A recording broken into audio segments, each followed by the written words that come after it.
Hey guys, and welcome back to the Podcaster's Journey. I'm excited to have you guys here for the 10th episode. In this episode, I've kind of thrown out my outline and we're going to do something different. As I was preparing for this landmark episode, it is a small landmark, but a landmark nonetheless, and one I want to celebrate. The 10th episode, entering into the double digits of episodes produced on this show.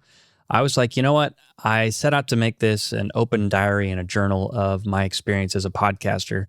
And so far, I've just given you guys tips and tricks and shared things that I've researched and ways that I've found to make podcasting better and go better for you, which I think are great tools for you guys, but I've not been super transparent about my journey so far, at least a lot of the struggles and that sort of stuff. I've shared a little bit like about imposter syndrome and that sort of stuff, but not in this format. So today is going to be a different episode. And it's one that I think I'm going to do every 10th episode, just to kind of look back on the 10 episodes that I've done, or the 9 rather, and looking ahead to the next 9 and setting some goals and kind of talking about what went well and what I think could go better for the next 10. So this will be open, raw, and real, and looking forward to sharing it with you guys. And hopefully you can find a little nugget for your own podcast in here. So without further ado, let's get into this episode.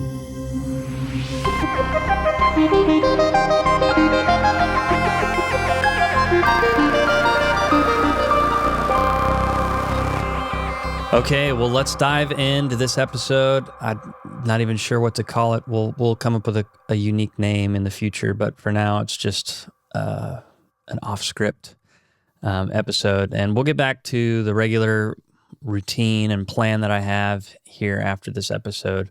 But so the first question I've got that I want to reflect on is, what has been the most challenging part of the past 9 episodes? I think, honestly, for me, the most challenging part has been not necessarily the consistency. I guess I could say the consistency has been the most challenging part. When I set out to do this podcast, originally I was thinking that I'm going to do this I'm going to create 4 episodes that I'm going to release all at the same time. And then I'm going to have another 4 episodes that I've got in the hopper, just ready to go. So when I released, I was planning to have 8 episodes done. It didn't work out that way. Part of that was because for episodes 7 and 8, I was going to be interviewing some folks, and I didn't know who to interview yet. I kind of procrastinated. That tends to be maybe a defect that I'm working on. If something is challenging, I tend to procrastinate a little bit before diving into it. So, yeah, I think the consistency has been a struggle. I will be transparent and honest here. The last couple weeks have gotten later and later. I was like 2 episodes ahead when I released the first 4 episodes, and then kind of coasted for those 2 weeks, and then had to get waited, not really waited, but found the people that I was going to interview. My business coach, Matt, he was unable to. His schedule worked out that we had to record it kind of Thursday before it was released, so not too bad. And same thing for Anthony. I think we recorded on Thursday and it was released on a Tuesday. But then last week with episode 9, I recorded it, I think, on a Friday. It got later. And then this episode, honestly, it's Monday night, and this is supposed to come out tomorrow morning. It's Monday night at 10:15 p.m. This is what I would definitely not recommend doing. This is a great way to burn out and to not be sustainable. So I would say that has been the most challenging part for me, is just finding a way to make this sustainable and get ahead. It would be, in my perfect world and in my mind, the way I wanted to launch it, I was going to be a month ahead, and I was going to stay about a month ahead. That way, if I, got off kilter or whatnot, I would be able to get back on and figure things out. And honestly, my recording schedule was that I was supposed to have about a month ahead, and then I was going to record 1 a week for about a month to give myself some breathing room. And then I was going to go, I'm supposed to be, according to my schedule, I think this week or last week, I was supposed to start recording 2 episodes a week so that I could continue to get ahead and kind of finish recording this season by late December, I think. Even though this season's supposed to run about 30 episodes. And so that'd be out, I think, into March or something like that. So needless to say, that plan has not worked yet. But I'm having grace for myself and just finding a way, trying to pick a path through this and pick up the pieces and figure out how to keep going with it, because I've committed to 100 episodes and I'm thankful that I've committed to that. And I'm thankful I've shared that and that I can be accountable to you guys in that way. So I would say that's been the most challenging part for me. And the next question was, what is my weakest link right now? And I think that's just a continuation of the last one. I think it's figuring out how to get ahead on this content creation. And I think what that is going to take, honestly, guys, as podcasters, unless we've hit the jackpot and we've got some big sponsors behind us and we've got a big crowd coming in right away, we're not going to be able to do this full time. This isn't what we get to just sit around and do. It takes some intentionality and from sitting down to write out our show notes and to write our outline for the show, to finding time to record and figuring that out. I had opportunities to record on Friday. I could have made it a priority. I prioritized some other things. Same thing on Sunday, and then all day today I prioritized some other stuff. So it is what it is. And I think the lesson that I need to learn, and the weakest link, is really not figuring out my priority ladder. I think I know my priority ladder for what I'm trying to accomplish, but really probably holding myself accountable to the schedules that I create. Because in theory, they'd be great. Or if I could hit those about 80% of the time, that would be much, much less stress. So that's how I'm feeling about that. What tools have I been using the most these past 9 episodes? So main tools let's just start with let's start at the beginning of the process. So I've been using ChatGPT a lot to help me write and brainstorm episode outlines and help me write those, help me write interview questions. I generally, for the interview questions, I would try to do some research. Like with Anthony, I did a lot of research on him, watched a lot of his videos, and then found a lot of questions that I wanted, or just a basic summary of where I was trying to go with the interview, and then use ChatGPT to help me summarize and kind of organize those thoughts, and then go back through and edit those and figure out exactly how I wanted it to be.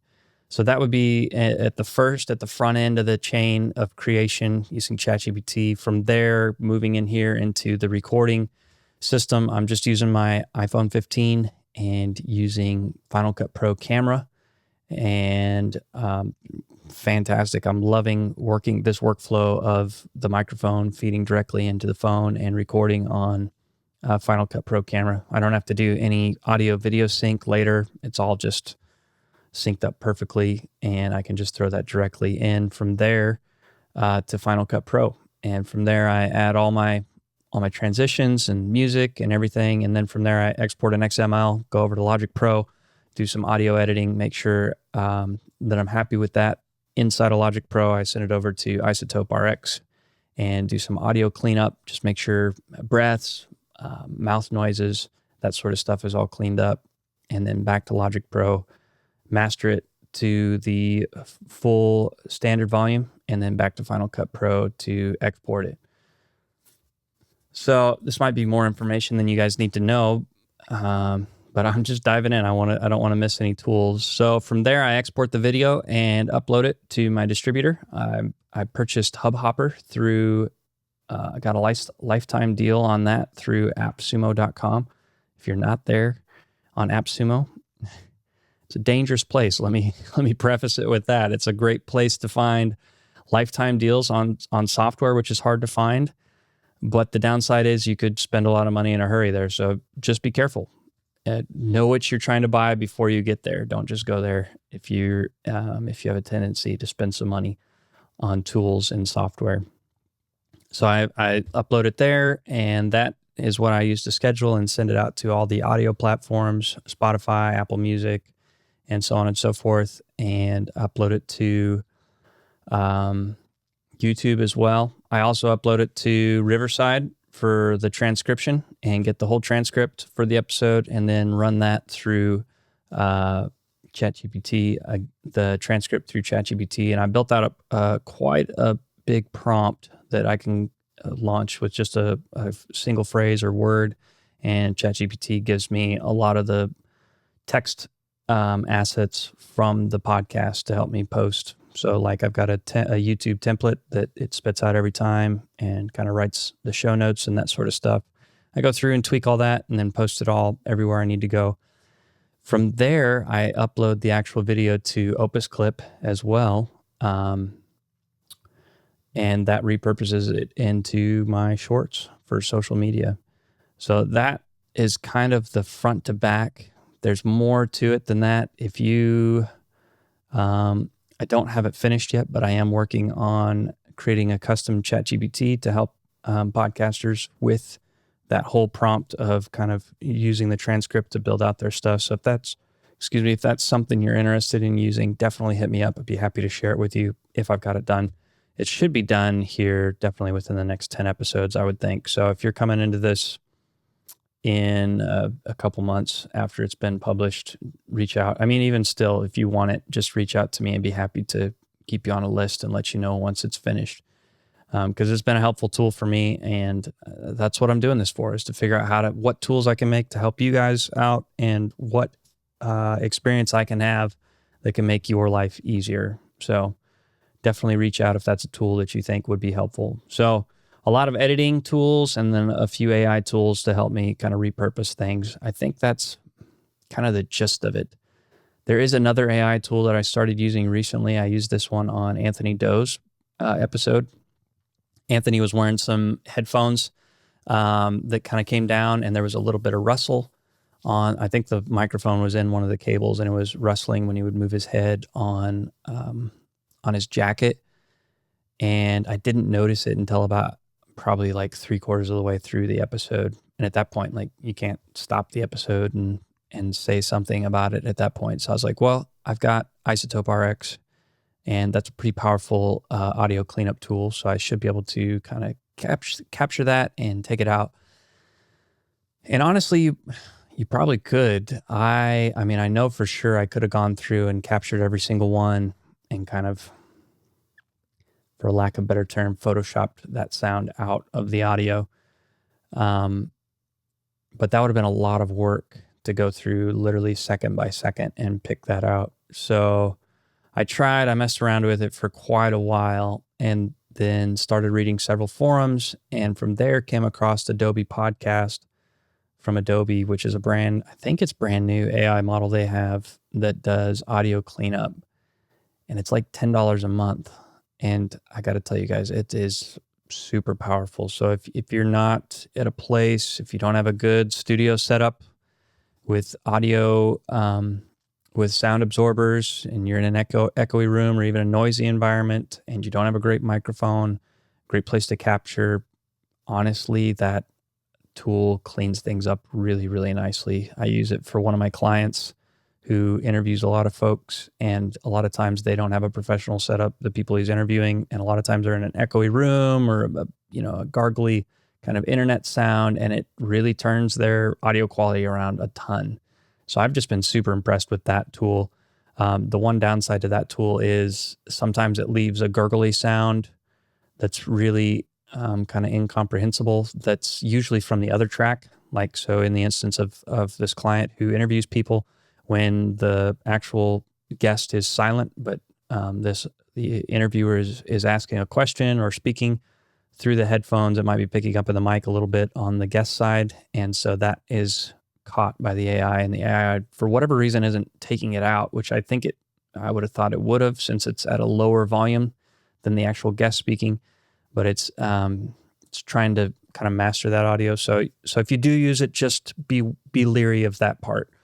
I think it tends to show up more when you're trying to push that AI tool really hard. I don't recall having that issue if you're trying to keep it kind of lighter. It goes by percentages. So if you're down around like 30 or 40% of that AI tool, I haven't seen that problem. But if you're up around 80 or 90%, just watch out for that. And it's not a problem. It just takes a little bit more editing in your DAW or whatever audio editing software you're using to go in and cut those pieces out. So it's not a big deal, but it does make a big difference for the audio quality. So Adobe Podcast.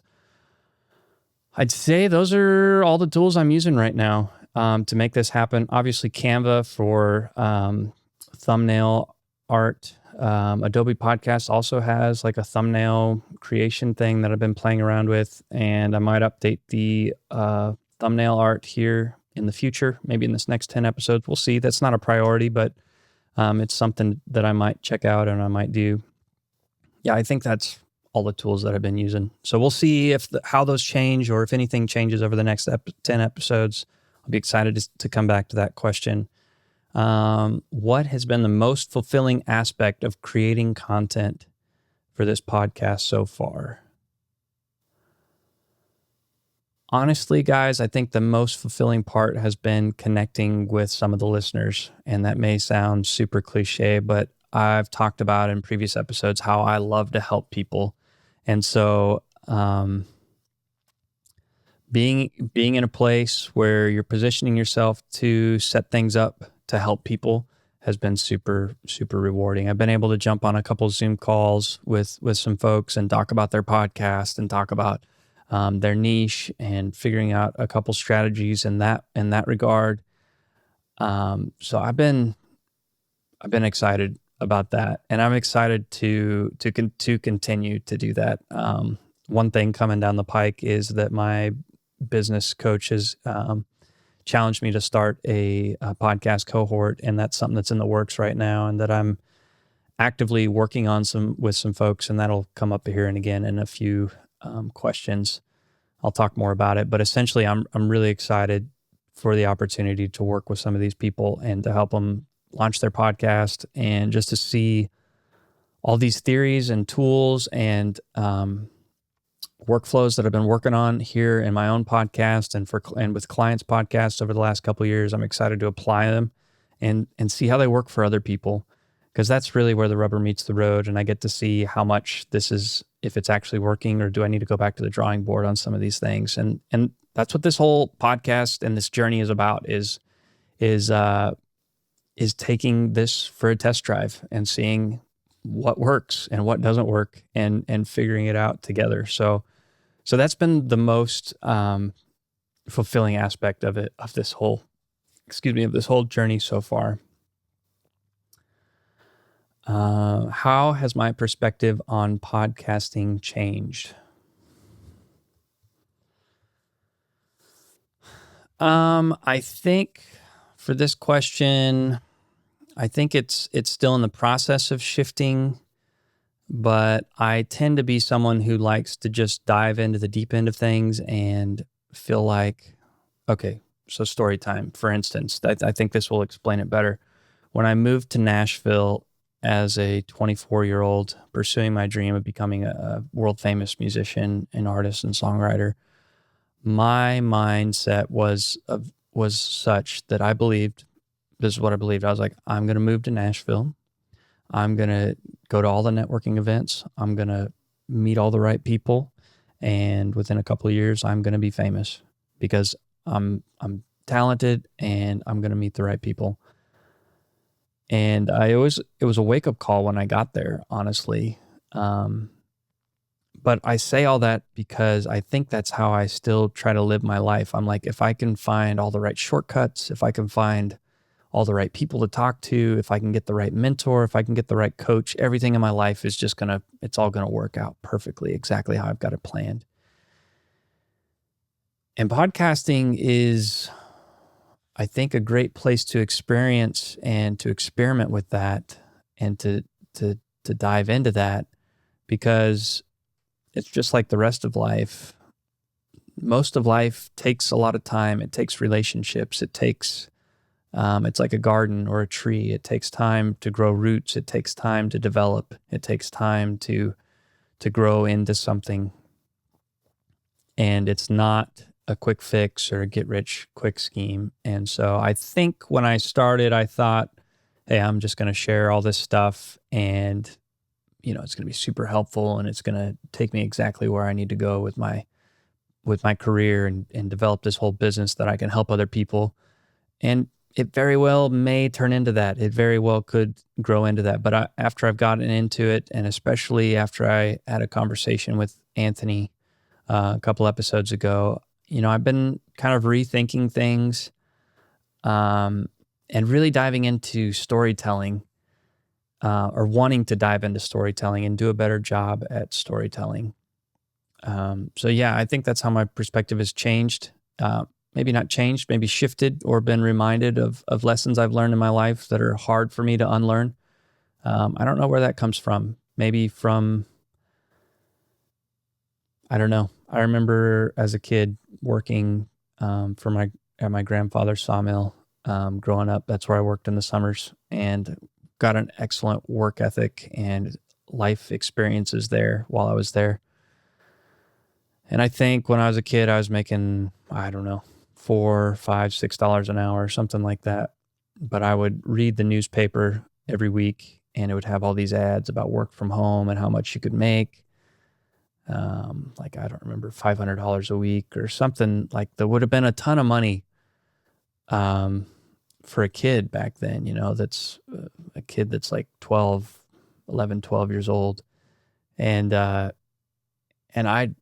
man, I wanted it. I think I even bought one of those packages. I don't remember. I think they sent it to you, and it was this whole scheme, and that's what it was a scheme. And I was trying to figure out how to make more money and how to make it faster so that I could arrive at this finish line. So I think that is what I'm trying to unlearn and what I'm trying to work on. And I think that's something, a blessing that I wasn't counting on, that podcasting was going to help me realize and remember and work on, was, coming back to this idea that the life goes by fast, but I think it's intended to move slowly with the people around us if you want to really enjoy it and not just be rushing to the second date on your tombstone, essentially. Enjoy that dash. So I think that's enough on that. What milestone or achievement am I proud of? So honestly, the achievement I'm proud of is getting 10 episodes done. This was the hardest part of any project, is getting started and committing to something. And so that's my big takeaway for you guys. Maybe not my big takeaway. That's a takeaway that I want you to take away today. If you're trying to start your podcast, just make it happen and figure out how to start. I think the next 10 episodes are going to be me figuring out how to change things and tweak them and make them better. But this first 10 was just, let's get across the starting line and let's make this happen. So, another thing is that I'm proud of is this cohort that I mentioned earlier. So my business coach encouraged me to do that and to offer a free cohort for the first group of people. So I'm doing a 6-week program with people to coach them on their podcasting. And there again, like dealing with imposter syndrome and feeling like, who am I to teach this kind of a cohort and lead these people when I barely got 10 episodes of my own published. But going through that, I'm proud of that achievement of starting that and developing a lot of leads for that program and connecting with a lot of folks. That's a cool thing that's happened from it. I've been able to make a couple connections of people who are already well established in the podcasting field, and we'll see where those connections may lead. But I'm excited that, trying to start something new and putting myself out there led to meeting those people. I'm really proud of, maybe not proud, but yeah, just the people I've been able to meet, especially, I knew Matt already, but I wouldn't have been able to meet Anthony had I not started this. And that was an inspirational conversation. And I guess I could say pivotal. Yeah, I think it would be pivotal, especially in these first 10 episodes of how I treat this podcast and how I'm looking at it. So that plays in perfect into this next question. Who or what has inspired me the most recently in my podcasting work, and how am I applying those lessons or ideas? I would say that the conversation with Anthony was the most inspiring for me recently in this set of 9 or 10 episodes. And I say that because of his artistic ability to tell a story was, like I posted on Instagram, it fed my artistic soul in a way that I have not been fed in a while. And there's a couple experiences that I wrote about there. I'm not going to reiterate it all now, but essentially, it was a great experience for me to realize that amount of artistry is possible in our day-to-day work, and to interview somebody that's doing it and that's living it out, and just to brush shoulders and to learn from Anthony's life. And so it honestly inspired me to go and change up how my intro was a little bit and try to live just a little more artistically in my day-to-day life, and not try to wait until this podcasting business may or may not become something that allows me to make music, more consistently. But just do that in the meantime and do this better and push myself to do it better. So, I think that's one thing. Another thing from that conversation is I really appreciated a couple of the questions that Anthony gave back to me, especially the one about what have my students taught me. And I think I kind of fumbled through that answer, and I found something that was well enough to pass for the conversation. But it was an introspective question that I've not asked myself before, and it's one that I would be tempted to not ask myself. Maybe not tempted, but it's not in my natural nature to ask myself those kinds of questions. But I see the value in them, especially after being asked them, and seeing the value that I assume they bring to Anthony's life. And so I want to ask myself more questions like that. And I think that's where some of this episode comes from too, is I want to be a little bit introspective on the last 10 episodes and where I want to go on the next 10. And I want to document that so that you guys can hold me accountable as well. And the last piece of what it's inspired me most is going to be storytelling.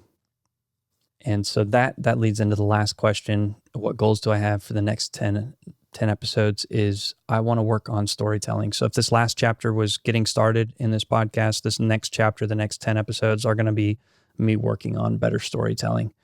I don't really know what that looks like, but I don't consider myself a strong storyteller. And I just really believe in the power of stories. They're everywhere.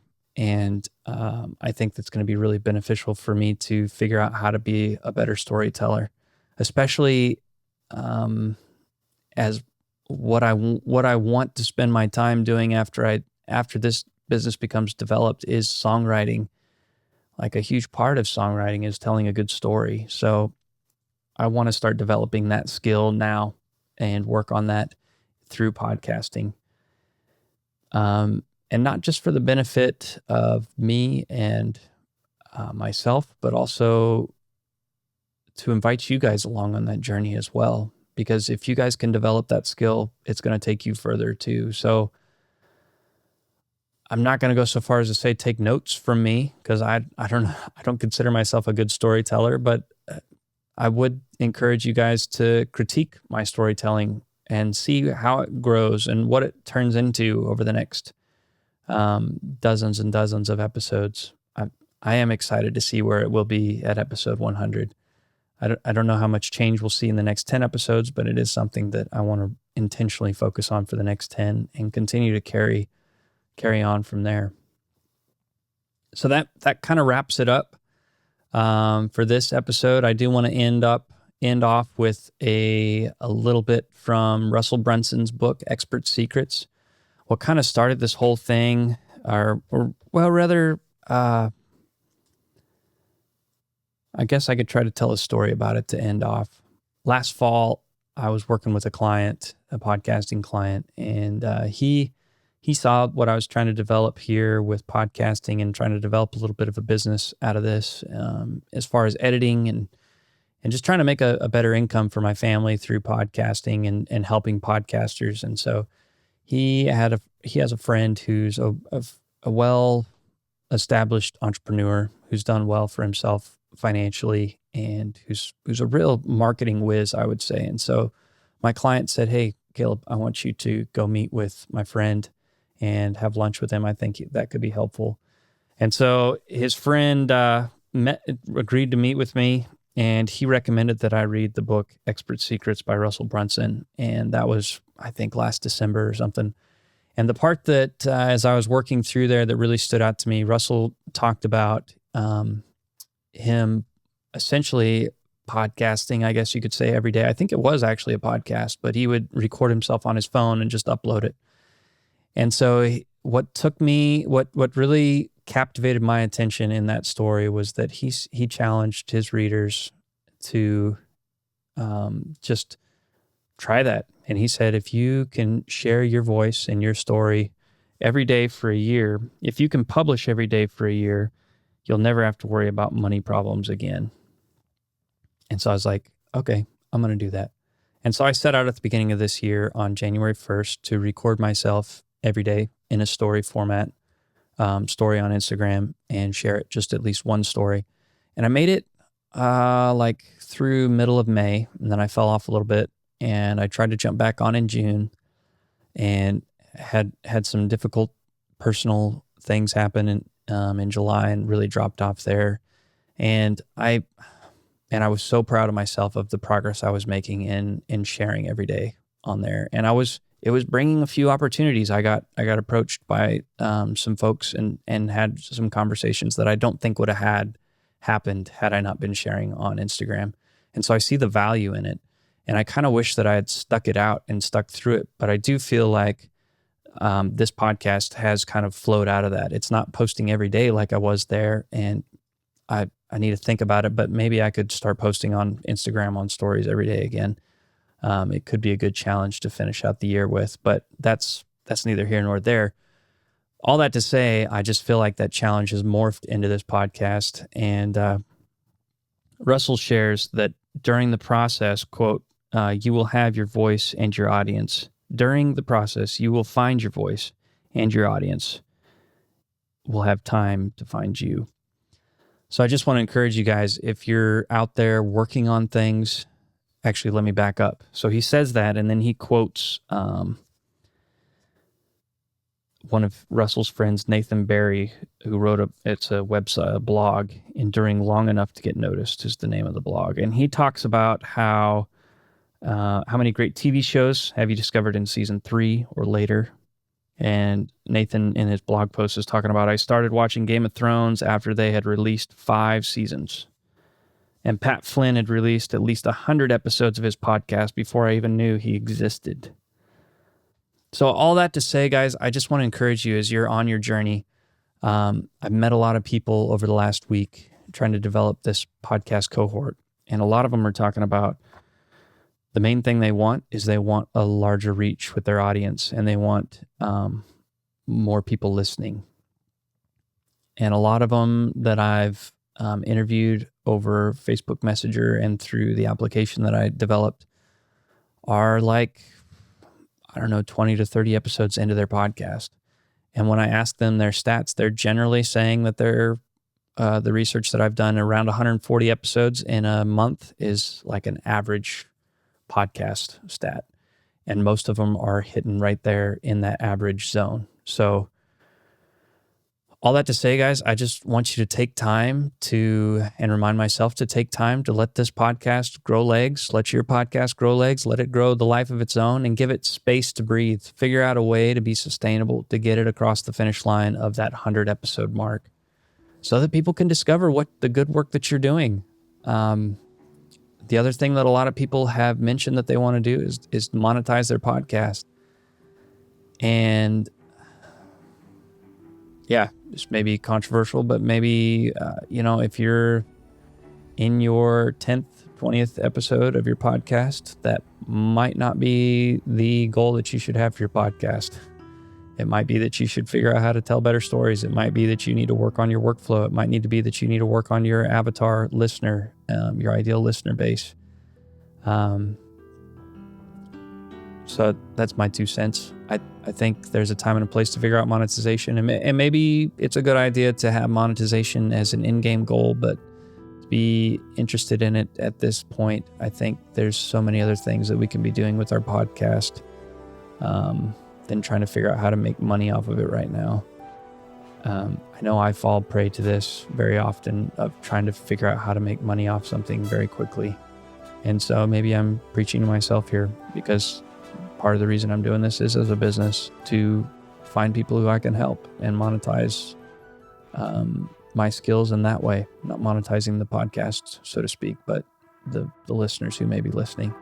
So I may be speaking out of both sides of my mouth. If you feel like I am, I would love to have a conversation with you about it. That's what this podcast is for, is to spark conversations. So I think I've rambled enough for episode 10, and I am thrilled to be on this journey with you, and I am super excited to see what answers to similar questions like these gather on episode 20. So until next week, guys, happy podcasting.